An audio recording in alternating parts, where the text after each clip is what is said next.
जय महाराष्ट्र. नमस्कार. मी दिव्यांग प्रसन्न विलास ओमप्रकाश बारवाल. तर झालेलं असं आहे की आम्हाला बच्चू बोकडीने भरपूर हेल्प केलेली, पण सरकारने धोका दिलेला आहे. सरकारच्या जाऊ द्या, शिवी वगैरे देत नाही, पण तुम्ही समजून घ्या की मला काय बोलायचं आहे. सरकारचा विषय होता की 6,000 पेमेंट करणे. सरकारने किती केले? 25 रुपयाचा मी मंत्रीला मी स्वतः माझं अंमली काम करून 25 रुपये मी सरकारला देतो मंत्र्याला. त्यांनी त्याचं घर चालवा 25 रुपयात. चालेल का? माझ्या आईचं वय 62 वर्ष समथिंग, माझ्या आईचा असो आदराचा असो त्याचा विषय नाही, पण 25 रुपयात कोणाचं घर चालेल का? दवाखाना आहे, किराणा आहे, सगळ्या गोष्टी आहे, किराणा आहे, भाडे आहे, सगळं रूम भाडे आहे. 25 घर चालेल का? मग आम्हाला तुम्ही एक तर बेटर जॉब द्या, नाहीतर मग तुम्ही आम्हाला 6,000 रुपये मंथली पेमेंट चालू करा.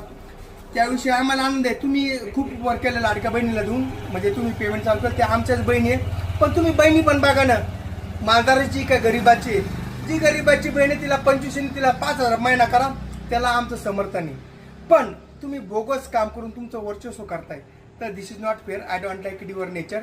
सरकार तुम्हाला मान्य, पण एक दिवस असा व्यक्ती येईल आणि तो भगतसिंग राहू शकतो, आणि तो मी पण असू शकतो. जय हिंद, जय महाराष्ट्र.